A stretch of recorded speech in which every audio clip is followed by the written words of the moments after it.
ಗುರು ಇವತ್ತಿನ ಎಪಿಸೋಡ್ ಅಂತೂ full fun filled episode ಆಗಿತ್ತು ಅಂತಾನೆ ಹೇಳ್ತೀನಿ. ಎಪಿಸೋಡ್ ಸ್ಟಾರ್ಟಿಂಗ್ ಇಂದ ಕೊನೆವರೆಗೂ ಆಲ್ಮೋಸ್ಟ್ ಸಿಕ್ಕಾಪಟ್ಟೆ ಫನ್ ಇತ್ತು. ತುಂಬಾ ಅಂದ್ರೆ ತುಂಬಾ ನಕ್ಕಿದೀವಿ, ಎಸ್ಪೆಷಲಿ ರಜತ್ ವಿಷಯದಲ್ಲಿ. ಈ ರಜತ್ ಬೇಕು ಗುರು ಬಿಗ್ ಬಾಸ್ ಮನೆಗೆ. ಈಗ ಅಂದಾಜ್ ಹೋಗೋ ತಳ್ಳೋ ರಜತ್ ಬೇಡ, ಈ ಎಂಟರ್ಟೈನ್ಮೆಂಟ್ ಫ್ಯಾಕ್ಟರ್ ಗುರು. ಲಿಟ್ರಲಿ ಎಷ್ಟು ನಕ್ಕಿದ್ದೀನಿ ಅಂದ್ರೆ ನನ್ಗೆ ಗೌಟ್ ಎಲ್ಲ ನೋವು ಬಂದ್ಬಿಡ್ತು, ಅಷ್ಟು ನಕ್ಕಿದ್ದೀನಿ ರಜತ್ ಜೋಕ್ಸ್ಗೆ. ಇಮಿಟೇಟ್ ಮಾಡೋದಾಗಿರ್ಬೋದು, ಎಸ್ಪೆಷಲಿ ಚೈತ್ರನ ಇಮಿಟೇಟ್ ಮಾಡಿದ್ದು ರಜತ್ ಸಕ್ಕತ್ತಾಗಿ ಮಾಡ್ದ. ಹಿಂಗ್ ಮಾಡೋದು ಲಿಟ್ರಲಿ ಇದೆಲ್ಲ ಬೇರೆ ಲೆವೆಲ್ ಅಲ್ಲಿ ಇತ್ತು. ರಜತ್ ಪೊಟೆನ್ಶಿಯಲ್ ಏನು ಅಂದ್ರೆ ಎಂಟರ್ಟೈನ್ಮೆಂಟ್ ಫ್ಯಾಕ್ಟರ್ ಸಕ್ಕತ್ತಾಗಿತ್ತು ಇವತ್ತು. ಈ ಎಪಿಸೋಡ್ ನ ರಜತ್ ತಿಂದು ಬಿಸಾಕ್ಬಿಟ್ಟ ಅಂತಾನೆ ಹೇಳ್ತೀನಿ ಗುರು. ಚೈತ್ರ ಇಮಿಟೇಷನ್ ಆಗಿರ್ಬೋದು, ಆಮೇಲೆ ಶಿಶಿರವ್ರ ಇಮಿಟೇಷನ್ ಆಗಿರ್ಬೋದು, ಸಕ್ಕತ್ತಾಗಿ ಮಾಡಿದ್ರು, ಬ್ಯಾಂಗ್ ಆನ್ ಇತ್ತು. ಅದ್ ಬಿಟ್ರೆ ನೆಕ್ಸ್ಟ್ ನಮ್ಮ ಧನರಾಜ್ ಅವರು ಸಕ್ಕತ್ತಾಗಿ ಮಾಡಿದ್ರು. ಗೌತಮ್ ಇವ್ರ ತರ ಮಾಡಿದ್ದು ಇಮಿಟೇಷನ್ ಚೆನ್ನಾಗಿತ್ತು. ಇವ್ರ ತರ ಮಾತಾಡಬಾರ್ದು, ಸಕ್ಕದಾಗಿತ್ತು ಆ portion. Sudeep sir super Dhanraj ಅಂತ ಹೇಳಿದ್ರು. ಧನರಾಜ್ ಸಕ್ಕದಾಗಿತ್ತು, ರಜತ್ ಇಮಿಟೇಟ್ ಮಾಡಿದಾಗಿರ್ಬೋದು ಅದೆಲ್ಲ ಸಕ್ಕದಾಗಿತ್ತು. ನೆಕ್ಸ್ಟ್ ಸರ್ಪ್ರೈಸಿಂಗ್ ಅಂದ್ರೆ ನಮ್ಮ ಮೋಕ್ಷಿತ ಕೂಡ ಸಕ್ಕದಾಗಿತ್ತು ಗುರು. ಮೋಕ್ಷಿತ ಅವ್ರದ್ದು ಇವತ್ತು ಈ ಎಪಿಸೋಡ್ ಅಲ್ಲಿ ಫಸ್ಟ್ ಮಂಜಣ್ಣನ ಮಿಮಿಕ್ ಮಾಡಿದ್ರು, ಆಮೇಲೆ ಶಿಶಿರ್ನ ಮಿಮಿಕ್ ಮಾಡಿದ್ರು. ಇನ್ವಾಲ್ವ್ಮೆಂಟ್ ಚೆನ್ನಾಗಿತ್ತು ಗುರು. ಎಲ್ಲರ ಜೊತೆ ಅವರು ಕೂಡ ಫನ್ ಜನರೇಟ್ ಮಾಡಿದ್ರು, ಚೆನ್ನಾಗಿತ್ತು ಇವತ್ತಿನ ಎಪಿಸೋಡ್ ಅಲ್ಲಿ ಇವ್ರು 3 ಜನ. ಆಮೇಲೆ ನಮ್ಮ ರಜತ್ ಗುರು ಕಿಲ್ಡ್ ಇಟ್, ಈ ನೈಲ್ಡ್ ಇಟ್ ಅಂತಾರಲ್ಲ ಆ ತರ. ಆಮೇಲೆ ಧನದು ಸಾಂಗ್ ಬರುತ್ತೆ ಗುರು, ಹಳ್ಳಿ ಮೇಷ್ಟು ಫಿಲಮ್ದು. ಆ ಸಾಂಗ್ ನ ಬಿಗ್ ಬಾಸ್ ರಜತ್ ಅವ್ರು ಆಡ್ಲಿ ಅಂತಾನೆ ಆಗ್ತಂಗಿತ್ತು. ರಜತ್ ಅಂತೂ ಆ ಸಾಂಗ್ ಅಲ್ಲಿ ಎಷ್ಟು ಫನ್ ಜನರೇಟ್ ಮಾಡ್ಬೋದು, ಅವನ ಅಜ್ಜಿ ಅಷ್ಟು ಫನ್ ಜನರೇಟ್ ಮಾಡಿ ಬಿಸಾಕ್ಬಿಟ್ಟ ಅಂತ ಹೇಳ್ತೀನಿ. ಆಹಾ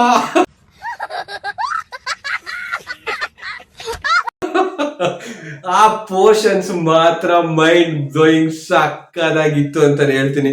ಬೂಸ್ ಬಂಬ್ಸ್ ಬಂದ್ಬಿಡ್ತು ಆ ಮೂಮೆಂಟ್ ನೋಡ್ಬಿಟ್ಟು. ಸಕ್ಕದಾಗಿತ್ತು. ಈ ರಜತ್ ಬೇಕು ಗುರು ಬಿಗ್ ಬಾಸ್ಗೆ. ಈ ಫನ್ ಫ್ಯಾಕ್ಟರ್ ಬರುತ್ತಲ್ಲ, ಇದು ಸಿಕ್ಕಾಪಟ್ಟೆ ಆಡ್ ಆನು. ಧನರಾಜು ಮತ್ತೆ ಹನುಮಂತ ಮೂಲಲ್ಲಿ ಹೋಗ್ತಾರೆ, ಅಷ್ಟು ಜನರೇಟ್ ಆಗ್ತಾ ಇಲ್ಲ ಫನ್ ಅವರಿಂದ.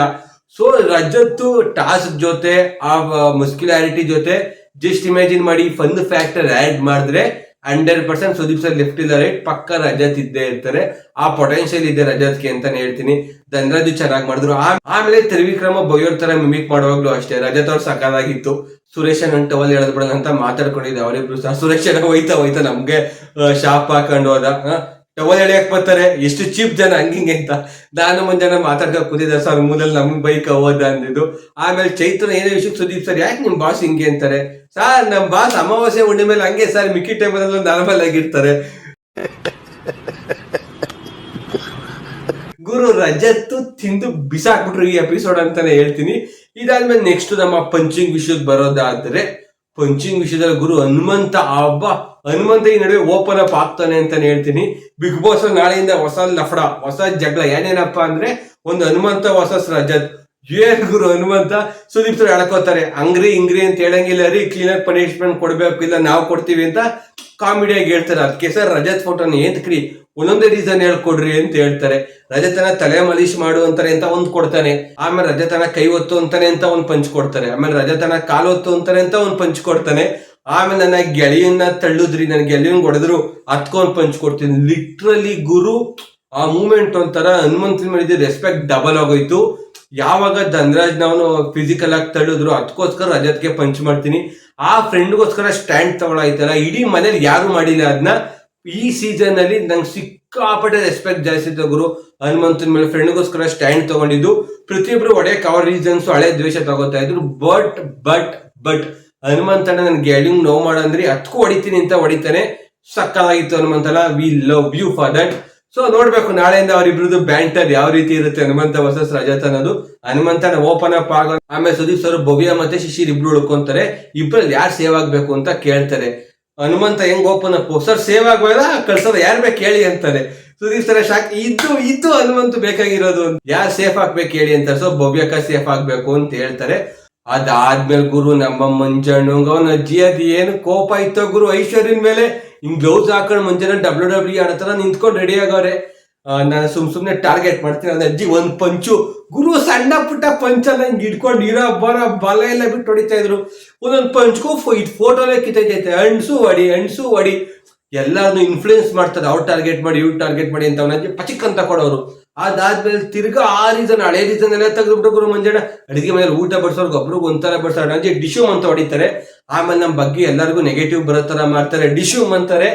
ಗುರು ಲಿಟ್ರಲಿ ಜನ ಈಗ ವೀರ್ಗಾಸೆ ಹೊಡಾಗ ಅಂತ ರುಚಿಗೆ ಎಬ್ಸ್ತಾರಲ್ಲ ಜನ, ಆ ತರ ಶಿಳ್ಳೆ ಕಮಾಂಡ್ ಮಂಜಣ್ಣ ಅಂತ ಜನ ಹಂಗೆ ರುಚಿಗೆ ಎಬ್ಸ್ತಾರ ಮಂಜಣ್ಣನ. ಜನ ರುಚಿಗೆ ಎಬ್ಸಕ್ಕೂ ಮಂಜಣ್ಣ ಹೊಡೆಯೋದ್ ಕೋಯೆ ಅದು ಬೇರೆ ಲೆವೆಲ್ ಬಂದು ನೋಡೋದಕ್ಕೆ ಅಂತಾನೆ ಹೇಳ್ತೀನಿ. ಅದು ಮುಗಿದ್ಮೇಲೆ ತಿರ್ಗಾ ಸುದೀಪ್ ಸರ್ ಕೇಳ್ತಾರೆ ಇನ್ನೊಂದ್ ಚಾನ್ಸ್ ಬೇಕು ಯಾರಿಗಾದ್ರೂ ಕೊಡ್ತೀರಾ ಅಂತ. ಮಂಜಣ್ಣ ಕೈ ಎತ್ತುತ್ತಾನೆ, ಬರ್ತಾರೆ, ಶಿಶಿರ್ ಫೋಟೋ ಹಾಕ್ತಾರೆ. ಅದ್ ಹಳೇ ದ್ವೇಷ ಎಲ್ಲ ಅದ್ ಏನಿತ್ತು ಮಂಜಣ್ಣಂಗೆ ಹೊಡಿತಾರೆ. ಶಿಶಿರ್ಗೆ ಭೈಡ್ ಇಡೋ ಬರೋ ಬಲ ಎಲ್ಲ ಬಿಟ್ಟು ಹೊಡಿತಾರೆ ಗುರು. ಶಿಶಿರ್ ಕೊಟ್ಬಿಟ್ಟು ರೀಸನ್ ಹೇಳ್ತಾರೆ, ಅಡುಗೆ ಮನೇಲಿ 4 ಜನದ ಮುಂದೆ ಆಡೋದಲ್ಲ, ಅಲ್ಲಿ ಕಿಸಿಯೋದಲ್ಲ, ಇಲ್ಲಿ ಬಂದು ಎಲ್ಲರ ಮುಂದೆ ಕಿಸಿಬೇಕು, ಹಂಗೆ ಹಿಂಗೆ. ಪಾಪ ಅನ್ಸ್ತು ಗುರು ಶಿಶಿರ್ಗೆ, ಆ ತರ ಹೇಳ್ಬಾರ್ದಿತ್ತು. ಹೇಳ್ಬಿಟ್ರು ಮಂಜಣ್ಣ ಏನ್ ಮಾಡಕ್ಕಾಗಲ್ಲ, ಗೇಮ್ಸ್ ಗೇಮ್. ಮಂಜಣ್ಣಂಗೆ ಆ ತರ ಅನ್ಸಿರುತ್ತೆ. ಬಟ್ ಶಿಶಿರ್ ಹೋಗಿದ್ ನನಗೂ ಬೇಜಾರಾಯ್ತು ಗುರು. ಶಿಶಿರ್ ಸಿಕ್ಕಾಪಟ್ಟೆ ಒಳ್ಳೆ ಮನುಷ್ಯ ಅಂತಾನೆ ಹೇಳ್ತೀನಿ. ಅವ್ರು ಏನು ನೆಗೆಟಿವ್ ಮಾಡ್ಕೊಳ್ಳೋದೇ ಆಚೆ ಹೋಗ್ತಾ ಇದಾರೆ, ಅದು ಸಿಕ್ಕಾಪಟ್ಟೆ ಪ್ಲಸ್ ಅಂತಾನೆ ಹೇಳ್ತೀನಿ. ಈವನ್ ಧರ್ಮ ಅವರು ಅಷ್ಟೇ, ಧರ್ಮ ಅವ್ರ ಟಾಸ್ಕ್ ಸಿಕ್ಕಾಪಟ್ಟೆ ಕಮ್ಮಿ ಇತ್ತು, ಬಟ್ ಒಳ್ಳೆಯವರಾಗಿ ಬಂದು ಒಳ್ಳೆಯವರಾಗಿ ಆಚೆ ಹೋದ್ರು. ಬಟ್ ಶಿಶಿರ್ ಅವ್ರು ಒಳ್ಳೆಯವರಾಗಿ ಬಂದು ಅವರು ಕೂಡ ಸಿಕ್ಕಾಪಟ್ಟೆ ಒಳ್ಳೆಯವರು, ಜೆನ್ಯೂನ್ ಆಗಿ ಆಚೆ ಹೋದ್ರು. ಒಬ್ರಿಗೂ ಹೋಗ್ಬಿಟ್ಟಿದ್ರೆ ಸಾಕು ಅಂತ ಯಾರಿಗೂ ಅನ್ಸಿಲ್ಲ, ಪ್ರತಿಯೊಬ್ರಿಗೂ ಅದೇ ಅನ್ಸುತ್ತೆ. ಈ ಶಿಶಿರ್ ಇನ್ನೂ ಸ್ವಲ್ಪ ದಿನ ಇರ್ಬೇಕಿತ್ತು ಗುರು. ಒಳ್ಳೆ ಮನುಷ್ಯ, ಒಳ್ಳೆ ಮನ್ಸಿರೋನು, ಒಳ್ಳೆ ಹೃದಯಿ. ಇಟ್ಸ್ ಓಕೆ, ಏನ್ ಮಾಡಕ್ಕಾಗಲ್ಲ, life will not be fair all the time ಅಂತ ಹೇಳ್ತಾರಲ್ಲ ಆ ತರ. ಸೊ ಇಷ್ಟು ಬಿಟ್ರೆ ಇವತ್ತಿನ ಶಾಕಿಂಗ್ ಏನಪ್ಪಾ ಅಂದ್ರೆ ಬಾಟಮ್ ಟು ಇಬ್ರು ಯಾರು ಬಂದಾರೋ ಇಬ್ರು ಶಾಕಿಂಗ್ ಅಂತಾನೆ ಹೇಳ್ತೀನಿ. ಭವ್ಯ ಮತ್ತೆ ನಮ್ಮ ಶಿಶಿರ್ ಇಬ್ರು ಫಿನಾಲೆ ಕಂಟೆಸ್ಟೆಂಟ್, ಸಿಕ್ಕಾಪಟ್ಟೆ ಪೊಟೆನ್ಶಿಯಲ್ ಇರೋ ಪ್ಲೇಯರ್ಸ್ ಅಂತಾನೆ ಹೇಳ್ತೀನಿ. ಸೊ ನಾನು ಪ್ರೀವಿಯಸ್ ವಿಡಿಯೋದಲ್ಲಿ ಹೇಳ್ಬಿಟ್ಟಿದ್ದೀನಿ ಶಿಶಿರ್ ಹೋಗ್ತಾನೆ ಅಂತ. ಶಿಶಿರ್ ಹೋಗೋದು ನನ್ಗೆ ಶಾಕಿಂಗ್ ಆಗಿ ಇರ್ಲಿಲ್ಲ, ಅಂದ್ರೆ ಶಿಶಿರ್ ಹೋಗಿದ್ ಶಾಕೆ, ಬಟ್ ಆಲ್ರೆಡಿ ವಿಷಯ ಗೊತ್ತಾಗೋಗಿತ್ತು ನಮಗೆ ಶಿಶಿರ್ ಹೋಗ್ತಾರೆ ಅಂತ. ಬಟ್ ಭವ್ಯ ಬಾಟಮ್ ಟು ಬಂದಿದ್ದು ಗುರು, ಏನ್ ಮಾಡ್ತಾವ್ರ ಬಿಗ್ ಬಾಸ್ ಅಂತಾನೆ ಗೊತ್ತಾಗ್ತಾ ಇಲ್ಲ. ಲೈಕ್ ಅವ್ರು ವಾರ್ನಿಂಗ್ ಕೊಡೋ ತರ ಮಾಡ್ತಾವ್ರ, ಏನ್ ಮಾಡ್ತಾವ್ರೆ ಗೊತ್ತಾಗ್ತಾ ಇಲ್ಲ. ಬಿಗ್ ಬಾಸ್ ಮೇಲೆ ಒಂದಷ್ಟು heart warming movement, cute movement ಅಂದ್ರೆ ಬರ್ತಾ ಇರೋದೇ ತ್ರಿವಿಕ್ರಮ್ ಮತ್ತೆ ತ್ರಿವ್ಯಾ ಜೋಡಿದು. ಸೊ ಬಿಗ್ ಬಾಸ್ ಅದನ್ನ ಕಂಟಿನ್ಯೂ ಮಾಡಿ ಅಂತ ಹೇಳ್ತಾ ಇದ್ದಾರೆ. ಇಂಡೈರೆಕ್ಟ್ ಆಗಿ ಮಾಡಬೇಡಿ, ತ್ರಿವಿಕ್ರಮ್ ಜೊತೆ ಸೇರ್ಬಿಡಿ, ಅಂದ್ರೆ ಜಾಸ್ತಿ ತ್ರಿವಿಕ್ರಮ್ ನೆರಳಲ್ಲಿ ಇರ್ಬೇಡಿ, ಆಚೆ ಬಂದು ಸೋಲೋ ಆಗಾಡಿ ಅಂತ ಹೇಳ್ತಾ ಇದ್ದಾರ. ಕ್ಲಾರಿಟಿನೇ ಸಿಗ್ತಾ ಇಲ್ಲ ನನಗೆ ಬಿಗ್ ಬಾಸ್ ಯಾವ ಪಾಯಿಂಟ್ ಆಫ್ ಇಂದ ಭವ್ಯವನ್ನ ಮತ್ತೆ ಬಾಟಮ್ ಟು ತಂದಿದ್ದಾರೆ ಅಂತ. ಲಾಸ್ಟ್ 3-4 ವೀಕ್ಸ್ ಇಂದನೂ ಅಷ್ಟೇ ಪ್ರಾಂಕ್ ಎಲಿಮಿನೇಷನ್ ತರ ಮಾಡಿದ್ರು. ಈ ವಾರ ಬಾಟಮ್ ಟು ತಂದಿದ್ದಾರೆ. ಲೈಕ್ ಭವ್ಯ ಟಾಸ್ಕ್ ಎಲ್ಲ ಚೆನ್ನಾಗಿ ಮಾಡ್ತಾ ಇದ್ದಾರೆ, ಎಂಟರ್ಟೈನ್ಮೆಂಟ್ ಇಲ್ಲ, ಬಟ್ ಅದೊಂದಷ್ಟು ಕ್ಯೂಟ್ ಮೂಮೆಂಟ್ಸ್ ಚೆನ್ನಾಗಿರುತ್ತೆ ತ್ರಿವಿಕ್ರಮ್ ಮತ್ತೆ ಭವ್ಯದು. ಬಿಗ್ ಬಾಸ್ ಏನ್ ಮೆಸೇಜ್ ಕೊಡಕ್ ಟ್ರೈ ಮಾಡ್ತಾ ಇದ್ದಾರೆ ಲಿಟ್ರಲಿ ಅದಂತೂ ನನಗೆ ಗೊತ್ತಿಲ್ಲ. ಇನ್ ಕೇಸ್ ನಿಮ್ಗೆ ಏನಾದ್ರು ಗೊತ್ತಿದೆ ಭವ್ಯನ ಯಾಕೆ ಬಾಟಮ್ ಟು ತಂದಿರಿಸಿದ್ದಾರೆ ಅಂತ ಕಮೆಂಟ್ ಮಾಡಿ ತಿಳಿಸಿ. ಆಮೇಲೆ ಇಂಪಾರ್ಟೆಂಟ್ ವಿಷಯಕ್ಕೆ ಬರೋಣ. ಇವತ್ತು ಮ್ಯಾಟ್ರ್ ಓಪನ್ ಮಾಡೋಣ. ಏನಪ್ಪಾ ಅಂದ್ರೆ ನಮ್ಮ ಸುರೇಶ್ ಅಣ್ಣನ ವಿಷಯ. ಈ ಎಪಿಸೋಡ್ ಅಲ್ಲಿ ಸುರೇಶ್ ಅಣ್ಣ ಎಲಿಮಿನೇಟ್ ಮಾಡಿಲ್ಲ, ಅಂದ್ರೆ ಇದೇ ಎಪಿಸೋಡ್ ನಾಳೆ ಟೆಲಿಕಾಸ್ಟ್ ಮಾಡ್ಬಿಟ್ಟು ಆಚೆ ಕಳಿಸ್ತಾರೆ. ಸೊ ಆಚೆ ರೂಮರ್ಸ್ ಇರೋದು ಏನಪ್ಪಾ ಅಂದ್ರೆ ಗೋಲ್ಡ್ ಸುರೇಶ್ ಅವ್ರ ತಂದೆ ತೀರೋಗಿದ್ದಾರೆ.